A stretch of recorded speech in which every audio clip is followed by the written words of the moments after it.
Well, good morning, everyone. Again, this is Rich Lovedahl. I'm one of the engineers here at Allen Block Corporate, and I want to thank you very much for taking time out of your busy schedules. I know this time of year is extremely busy for you, and we really appreciate you taking some time to spend with us for this Contractor ABU online.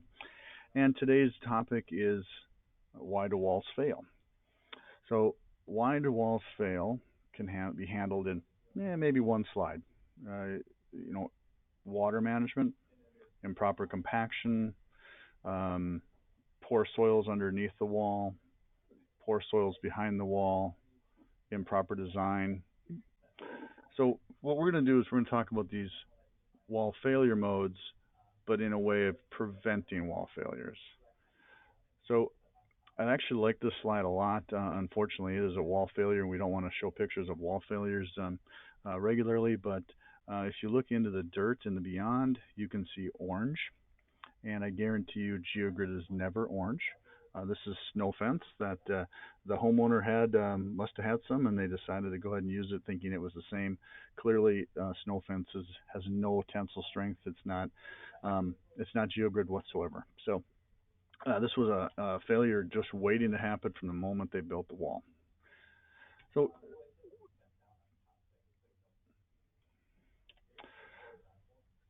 in today's presentation, what we're going to really do is focus on four different Allen Block books: the green residential walls guide and the blue commercial installation manual. Most of the slides that we're going to talk about come directly out of the commercial install manual. These two books are actually quite similar, but the residential wall very specifically talks about walls 6 feet and under. The commercial install manual has a lot of the same things, but it goes to much taller heights and it talks about more commercial applications. So, and then the other two, a little more engineering related, but as contractors, I think you'll get a lot of value out of them. And the spec book, in particular, in the back of the book, there's a construction checklist that you'd want to look for. And then the best practices manual has a lot of great information, and I'll talk about them as we go through. And then I will follow up this presentation with a email at the end thanking you for attending, and then I'll put links to these. They are all on our website, easily downloadable. So, okay, well, with that, let's start with the basics, the gravity walls. So, gravity walls, I think, in a lot of ways are overlooked, and because they're usually 3 feet or under, we don't think about them as structural walls, and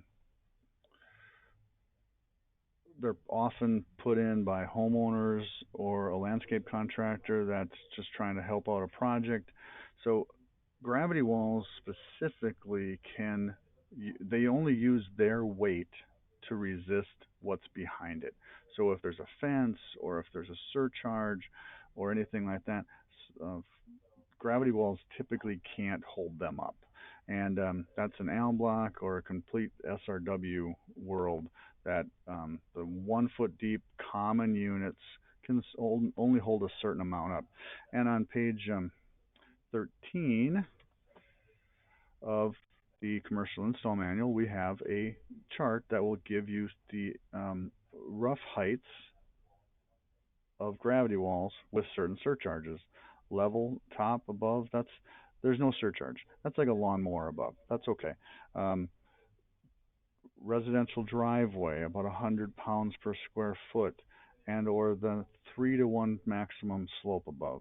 And we're going to make this very straightforward. We're going to say it's either clay, silts, or sands, or gravels. So if you don't know what your soils are and you're looking to see if you can build a gravity wall, I would say use the clay and then choose the block from the 5 different columns above.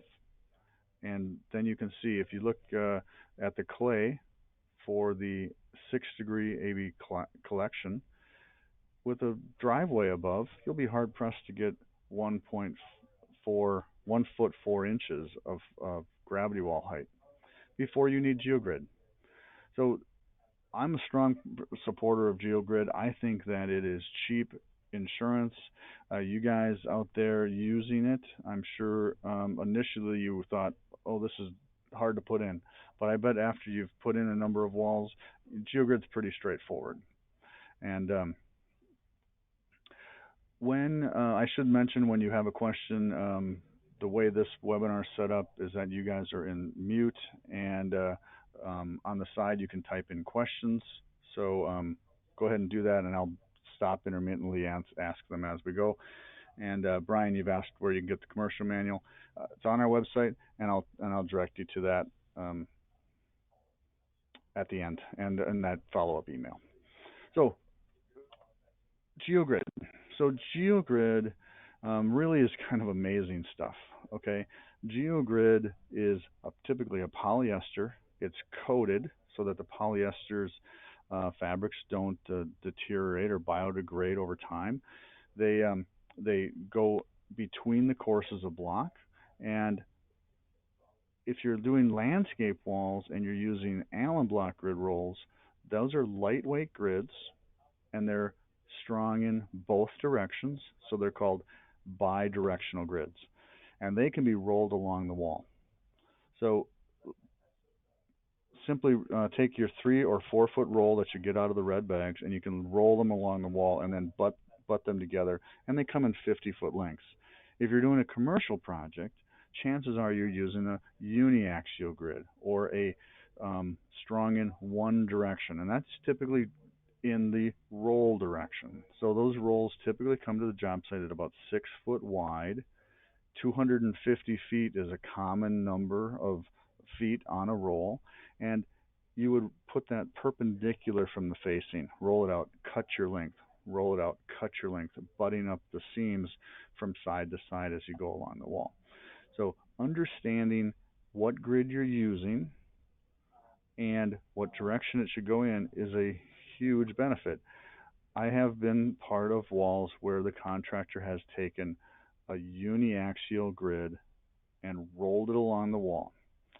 Now, the members that are in the strength direction for the wall design can be about half as strong as what the engineer designed them to be. And imminent wall failure over that life is expected then. And you'd have to tear that wall down and refix it, rebuild it. So this is a common cross section of a standard wall. It's about 10 feet tall, and two-course spacing is becoming the norm. Okay, we've been promoting two-course spacing and lighter weight grids for many, many years. The industry, the National Concrete Masonry Association, is also promoting two-course spacing in their best practices manual. 60% to 70% grid lengths, meaning if you have a 10-foot high wall, your minimum grid lengths are going to be about 6 feet. 60% of 10 is 6, so 6 feet. And then often you're going to see a longer grid at the top. And that longer grid helps to take some of the extra force that's coming from a slope above or from a surcharge above. And by adding that little bit of extra grid will help prevent future cracking in pavements. It adds the stability to the slope. It's a great benefit. So as contractors, I actually would tell you if an engineer is not calling for it and you've got a pavement structure above or a slope above, I would encourage you to put it in as a course of benefits to the longevity of this wall structure. And it's cheap insurance. The old saying, it's belt and suspenders, right? Do a little bit of extra and make your wall even better and last a lifetime, and you'll never have to come back and fix problems if you do those extra things that we all know the right way to do it. Important to know also, specifications for Allen block and Keystone and Versalock and all of our competitors out there say that walls should be built at no more than 8-inch lifts. So you're building the first course and you're compacting soil. You're putting the grid in, you're putting the second course in, putting the compacting the soil. You're not stacking 2 courses of block and then trying to compact 16 inches of soil. Or in a wall that has 3-course spacing, you're not stacking 3 courses of block and trying to compact 2 feet of soil. You'll never get rock in the cores properly, and you'll never compact that soil down below. So one block at a time is not just an Allen block specification; it's an industry-wide specification. So that's my message to you. That's going to go a long ways to make sure that your walls have proper compaction. And because if you're not getting it tested, you still want to make sure it's right. Because if you don't get proper compaction, in this 10-foot section that you're seeing, you could have 4, 5, 6 inches or more of settlement over time if you weren't compacting this properly. And that will make a big divot on top that'll collect rainwater and potentially also have down drag forces on the back of your grid at the where the grid intersects the block, and that can actually damage the grid. So compaction, compaction, compaction, very important. Terrace walls. Terrace walls are becoming very popular. I think really from day one. I've been with Allen Block 18 years. We've been talking about terraces from the beginning. And if you're not familiar, a very good industry-wide rule of thumb is if the upper wall is closer to the wall than twice the lower wall's height. So if the lower wall is 4 feet and the tall, 4 feet tall, and the upper wall is say 6 feet back, it is in the envelope that's going to provide a surcharge on that lower wall. So that lower wall needs to be designed to carry the weight of the upper wall. If that upper wall is more than twice the height, like say 9 or 10 feet back of that 4 foot wall, they can be designed as independent structures. That's important to know because if you take that lower wall and design it simply as a 4 foot high wall, you're not going to have enough grid in there and you're potentially going to have a failure, not so much in wall failure, but in a global stability failure. Global stability is the stability of the entire hillside. Now, this particular picture is got 1, 2, 3, 4, 5, 6, 7 terraces. So that lower wall is supporting the 6 walls that are above it. And that lower wall has geogrid lengths that are equal to 60 to 70% of the total structure height, meaning the height of itself plus the height of all 6 walls above it. So those grids in that small, maybe 3 foot tall wall might be as much as 15 to 20 feet long to provide a stable base for that large retaining wall. The other thing to think about terraces is every single one of these walls above the bottom wall has its own base. When that base is put in, just like putting in a new wall in a new site, you need to make sure what's under it is compacted properly. So if you do not compact wall number 1 properly, it will provide a soft soil for wall number 2, and you'll potentially settle wall 2, and the same with 3, 4, and 5. So you need to compact very well. You need to have quality soils in there, and your engineer will, hopefully have done a really good job in their design. And that leads me into this slide. Now, as contractors, I certainly don't expect you to do the design of the walls using our software called the AB Walls program.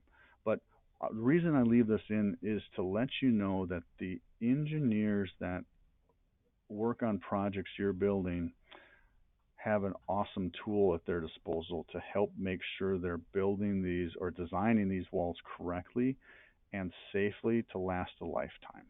And I encourage you guys to get to know some of your local engineers. Okay, if you're a small 1 or 2 man shop, or if you're a larger firm that has a number of installation teams, get to know the local producer of which you work with, the Allen Block producer, and that Allen Block producer is going to have a list of engineers. They're going to have engineering firms. They're going to have engineers that are one-man shops, work out of their house, right? So you have those points of contact depending upon what size wall you're building. Now, this is a 22-foot high wall with a slope above, so this is going to be probably built by a larger installation company and designed by maybe a larger firm. But we all know that there's not a lot of 22-foot high walls in there. Most walls going in across North America are 6 feet and under. So that's why we also have that landscape walls guide, um, specifically for those 6 foot and under. So get to know your local producer and ask about contacts for engineers. Okay, so the next manual we're going to talk about is the third manual. It's the best practices. The best practices document is something that Alan Block first originally put together, and because we're members of the National Concrete Masonry Association Segmental Retaining Wall Subcommittee, mouthful, we brought this to them and said, we think the industry really needs to publish a best practices. And then we set off on about 2 years, a year and a half, a 2 year process of meeting with the subcommittees, and the National Concrete Masonry Association published their own best practices document. And when you read theirs and ours, it's very similar, slightly different format, but it's got the same stuff. So I would very much encourage you guys to read through the best practices manual. It's again, hey, it's a dry read, but it's got some great information in there. And what you're going to read in there are the things that you're expecting the engineer to do. Okay, so you're going to start seeing those plans, and you're going to say, oh, wait a minute, why did he do that? And you go, oh, hey, I remember, I read that in best practices. That's why we have a deeper wall rock column at the lower part of a taller wall than we do at a taller, higher wall, like is shown in this picture. This is a great document, and the first chapter in particular has a lot of stuff on your typical construction. Okay, that's the largest chapter, covers all kinds of stuff, including construction, pre-construction meetings, and so forth. But the individual chapters, they're much shorter, easier to read, and specific to topics of water management and soils compaction, geogrid, and so forth. Very good document, terrific thing to get to know. Construction tolerances. Now, you might think this is not a failure, but in a lot of eyes, if an owner, shortly thereafter you've built the wall, sees a big sag in the wall, they're going to want that wall rebuilt. So if it's not falling down, it's still considered a failure because you're being asked to go back there and fix it. Okay, so get to know your construction tolerances, and these that I've got in the slides come out of our commercial install manual, but they're basically a direct copy out of the National Concrete Masonry Association's design manual. This Everyone in the industry follows these same tolerances. So there are essentially three: differential settlement and what's allowed, horizontal control, if you got a nice straight wall and your wall kind of zigzags back and forth because you haven't taken the time to put it nice and straight, or a biggie, the rotational. So if your wall, as you're building it, starts to get over compacted and start to roll forward, there's a tolerance for that. But I will tell you, remember, these construction tolerances are in and around the time of the construction of the wall. If 5 years from now, after you've built the wall, the owner comes back and says, hey, my wall has rotated forward, I'm no longer in construction tolerance, you might be able to say, look, for 4.5 years, the wall was perfectly sound, so something's changed in your wall that's caused it to start moving. That's different than a construction tolerance. So know that the construction tolerances are here for you, and they don't necessarily talk about what's happening down the road 5, 6, 7 years, or something that's changed in that wall that's caused it to start to fail. All right, so here's some of the things that we've been talking about. Base material. Okay, once you dig a hole and before you start building that wall, you need to make sure that you've compacted well, first removed any subsoils that are no good, like fat clays or saturated loamy black dirt type soils. Get that out of there. Replace it with new. Compact it well. The base material, if it's bad, will eventually settle, and you'll cause a differential settlement in the wall. Improper compaction, again, I can't speak more about compaction. It's so important, and there's so many things that go along with improper compaction that I can't even mention them all here.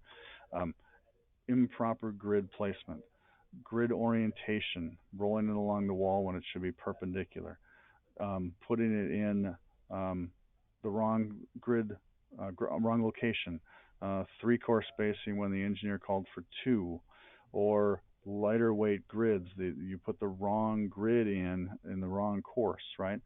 Um, Infill soils. Um, a lot of people say all site soils can be used for the infill soil. Well, that's not true. If you are at a site and it's very bad, like fat clays again, that soil might not be suitable to go into the reinforced mass. The engineer hopefully knows the soils on the sites and are going to give you that suggestion. If you're building a wall without an engineer, um, be aware that if you're pulling out fat, greasy clay, that is going to be a potential problem down the road, and you should consider getting rid of it and bringing in quality soils. Temporary unaccounted for surcharges. The um, the bobcat from the landscaper that gets too close to the wall. If they turn, they can rotate the top of the wall by their wheel loads. Um, any number of things can be added to the top of a wall. Um, Unpronounced to the engineer and the contractor, a year down the road, they're storing all the snow from that site right above the wall. That could be an extra surcharge that the wall wasn't designed for. And then I saved the best for last. By far, the most wall failures are caused by improper water management. We're not managing water that's coming through a vein in the soil that's behind the wall. Say you're putting a wall in front of a cut rock face and there's water coming through the vein. That water is going to keep going even after you build that wall. So you need blanket and chimney drains. If you have a slope above the wall and you got all the water running towards the back of the wall, potentially going to have a problem at the top of the wall, or worse. Water management is by far the biggest cause of problems. So I've talked a lot about this. So I'll go through this fairly quickly, but over the years, we've developed a much more detailed set of instructions, guidelines really to help you know how exactly to put the walls in. I can remember back 18 years ago when our installation uh, instructions was one page. Now we've got uh, 3 pages in the install manual that you'll see when you read it, and it's talking about compaction on the block, behind the wall. This slide before, next slide. This is the one I was looking for. This slide talks about if you have some heavier compaction equipment, make sure you don't bring it within 3 feet of the wall. You start doing that, you're going to overcompact and potentially roll your wall forward. So proper construction techniques are laid out very detailed in both the residential and commercial install manuals. And it also gives you clear direction on GeoGrid. So like I said, strong in the roll direction is the typical commercial grid. For residential grids, it's strong in both directions, so it can be rolled along the wall. Those are the main things you need to know about grid. If you have a wall that does not have room for GeoGrid, say you're building your wall and it's very close to a property line and you haven't been able to get a variance to put the grids past it, no fines concrete is a great option for those tighter spaces. And if you haven't used no fines concrete, I'd be glad to answer more questions if you wanted to call and talk to me about it. But effectively, it's just that. It is concrete without fines. So you're using the 3/4 inch rock. You're you're coating it with Portland. You got water to taste, and it looks like a gray rice crispy bar. Water runs right through it. Okay, you can put it in the cores behind the block. Basically, about 40% of the wall height is what the depth of the mass is, as opposed to 60% for your grids. So that 10-foot high wall with 6-foot grids, that 10-foot wall may be able to get away with only 4 feet of no fines concrete, measured from the face of the wall. No fines concrete is often brought out to job sites in trucks. It's taken a while for North America ready mix companies to understand what no fines concrete is. They want to jump immediately to a permeable pavement mix, which is a small pea gravel, and it's a great mix, but it comes at a higher price. So you want to be careful about the ready mix companies not charging you the same as regular flatwork concrete, because it really shouldn't be that much. It's simply 3/4 inch rock, cement, and water. So um, no fines concrete. In the manual, there are some estimating charts, and one of the key things to know is when you're putting it in with the Bobcat, you'll notice this one picture. The contractor is making sure to sweep off the rocks and pebbles that get on top of that course. You want to get them off before it solidifies, because that'll just make installing the next course that much harder if you've got rocks literally glued to the top. So, okay, working with soils. Now, I don't expect all of you to understand soils like a soils engineer might. I don't, right? I'm a structural engineer. Soils, I'm still learning after all these years exactly how soils work. But we all know, if we're walking on a sandy beach, or if you're walking on a job site and your boots are sticking to the clay, you've got sand or you've got clay.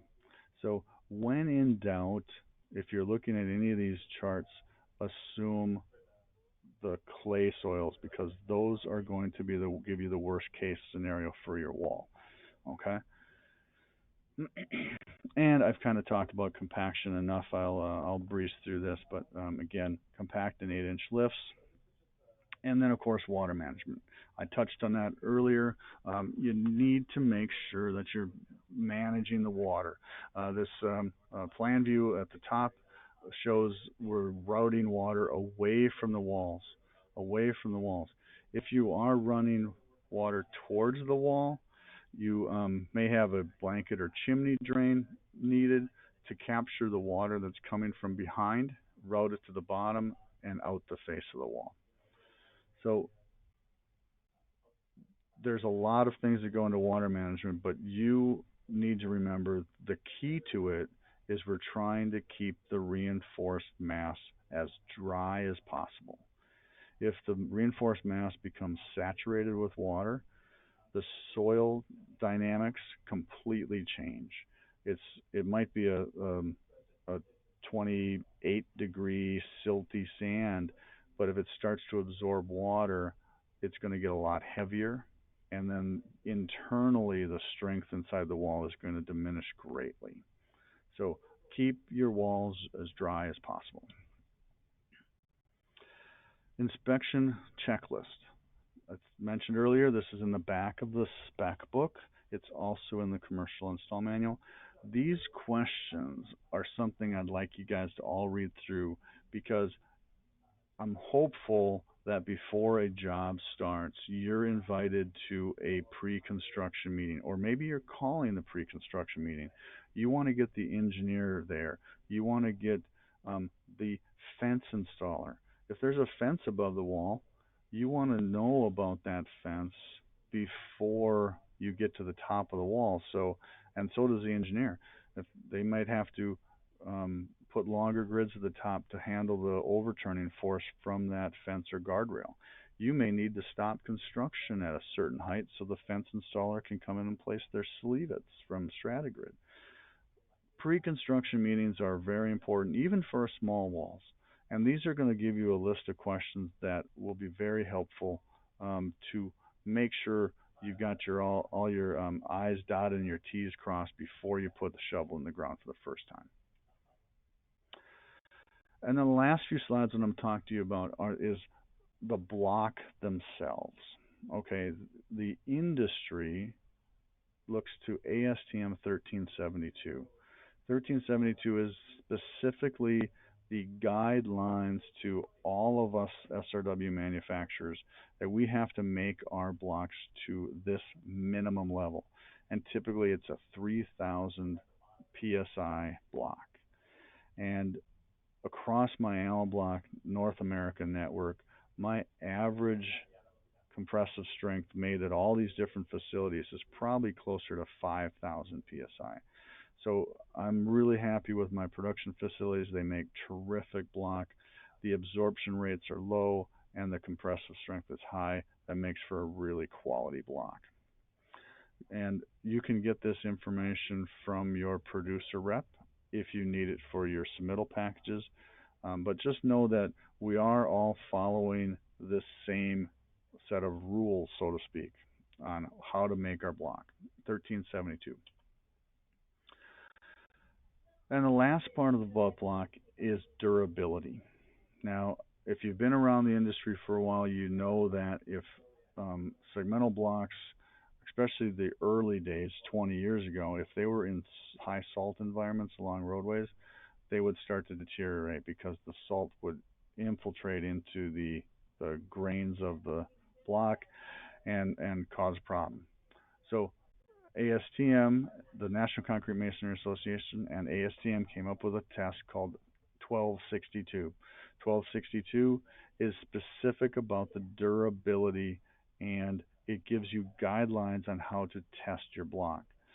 If you are a contractor that's working on a DOT project, sometimes on a city project, but DOTs almost always are going to call for blocks that pass 1262.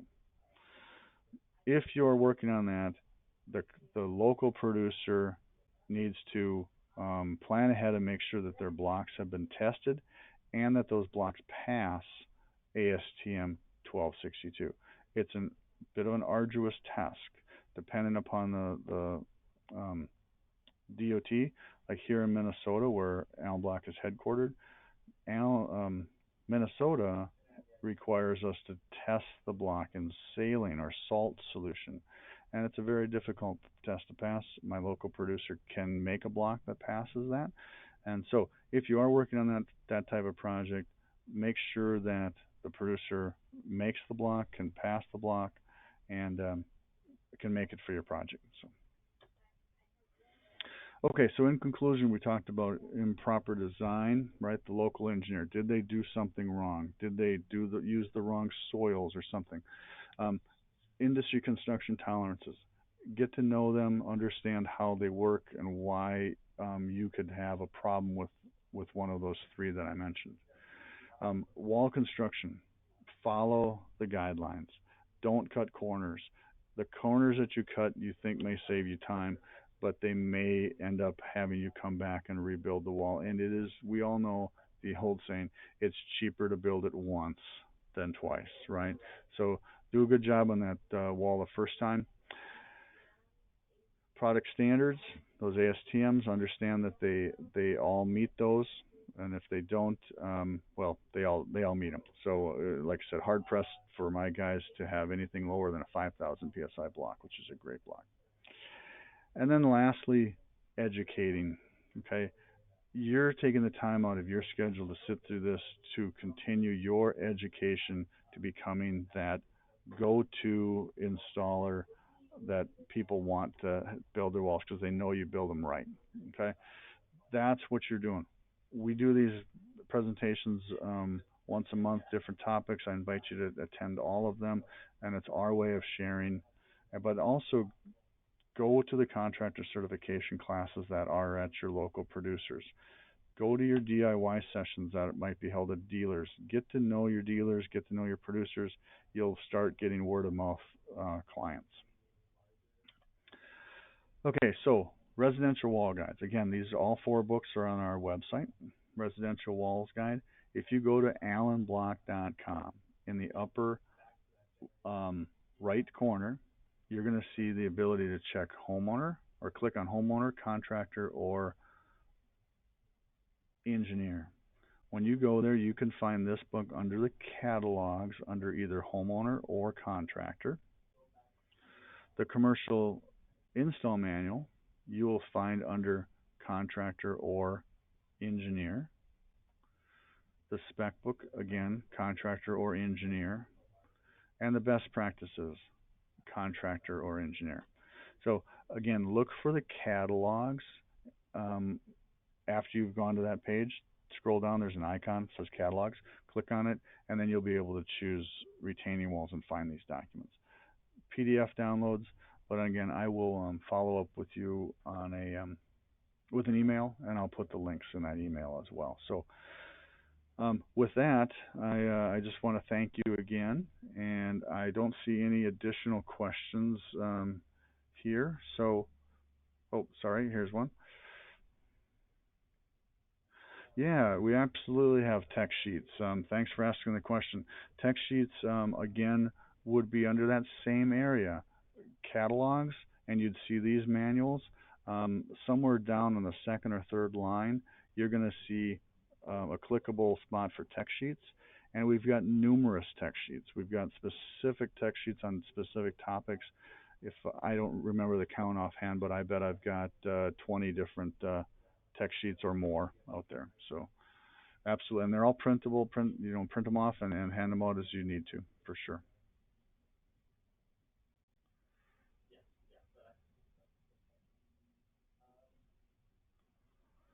All right. I don't see any other questions.